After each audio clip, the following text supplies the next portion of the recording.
Hi everyone, this is Gary D. Tonnencourt from morethanasnapshot.com. This is Veda, who knows by now, probably 6 or 7, and I'm still making videos, so that's a good sign.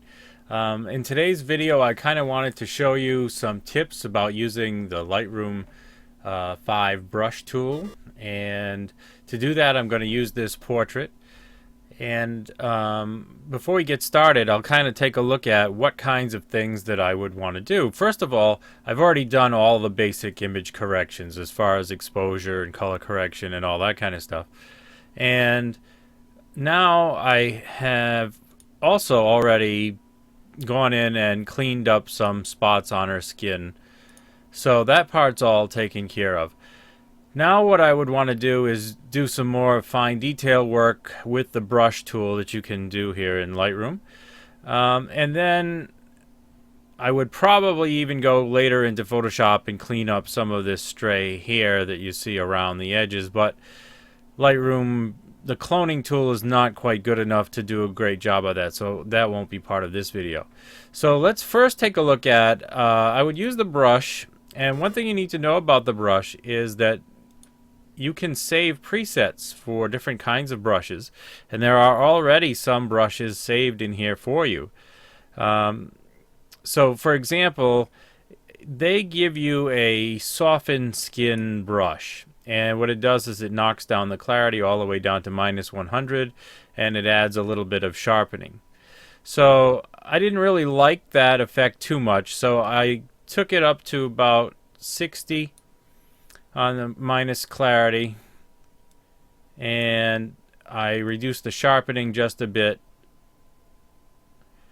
and then I can save that as a new brush. So to do that, all I have to do is come over to the brushes and click on Save Current Settings as a new preset, and then give it a name. So soft, smooth skin. Alright, so give it a name and hit create. Now I've already done that, so I'm not going to do that again. That's how you would create one of these brushes. So I'm just going to pick the smooth skin sharpened one that I have made. And in this case, I'm just going to paint over the part of the skin that I want to smooth out. And I'm doing a smaller amount because I don't want to take away any skin detail, but there are some areas that need to be softened up a bit. And I'm not hitting the eyes or the lips or anything like that, just around the edges. And I'm using my wheel mouse to make that bigger or smaller. And I might even get down here on the chest. Alright, you'll notice that it also puts a pin right here, and anytime I click on a pin I can readjust the settings, so nothing is final. Now if I hit new brush, I can come over here and pick a different brush and do something else. And if I happen to make a mistake, there is also an eraser. If I click erase, I can come in here and erase anything that I might have missed. So I'm going to this time choose a brush that I created called the Hair Highlighter. In this case, it's bringing up the exposure just a little bit, adding a little bit of highlights and shadows, and it's really meant to bring out the detail in her hair. So I'm going to make the brush just a little bit smaller, and you'll also notice that I have the flow at 40%, so it's not putting down the effect at 100%. I have to go over it a few times for it to really have an effect. So I'm slowly painting in that highlighting effect on the hair.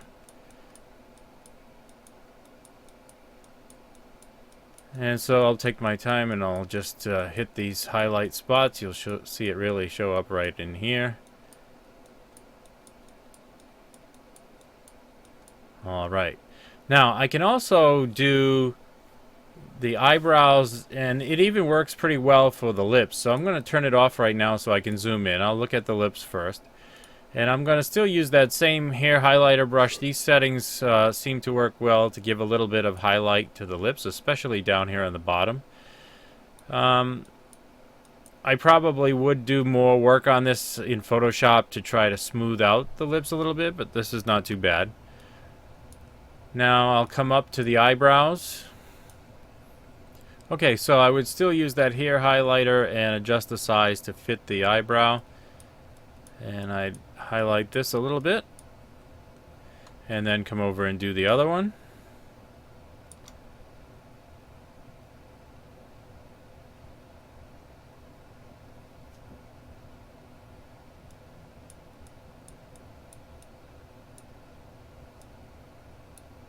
Alright.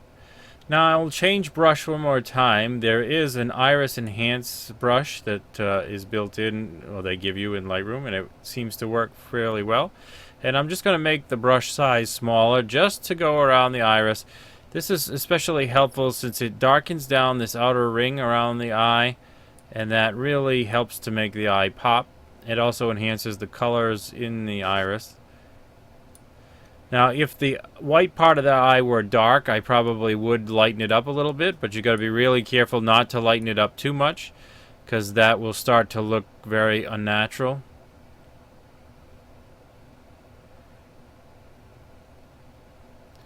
So I'll do the same thing over on this side.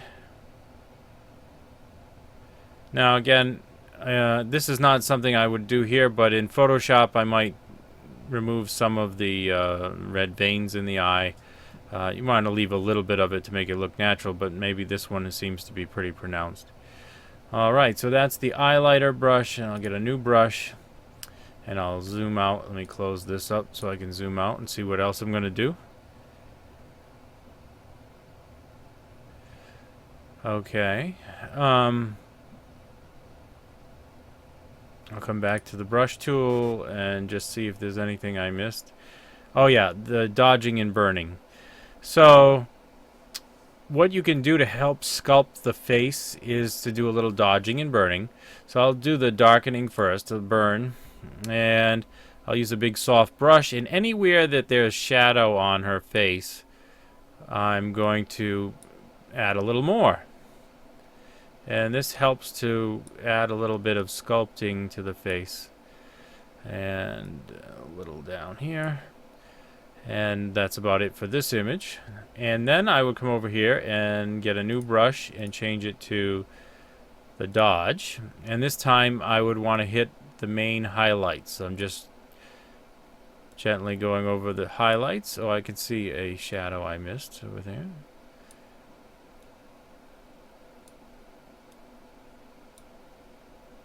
So anything I want to highlight there. I'm going to come back to the shadows for a second. I see one that I missed. Right on this side of the nose. Alright. Alright, so these might be subtle changes, but they are important.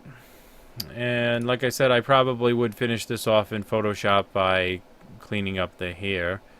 But the rest of it is looking pretty good. You might also use the brush tool here to add a little bit of localized sharpening.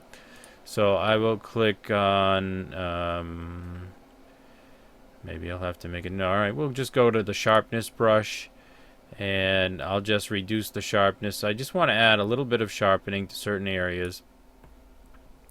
So, for example, I'll add a little more sharpening to the lips. I'll add a little more sharpening to the eye and eyelashes. And to the eyebrows. Now I did already add some sharpening to the hair, but it won't hurt to add a little more.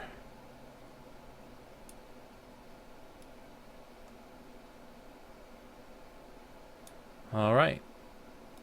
And I think that is about all I would do.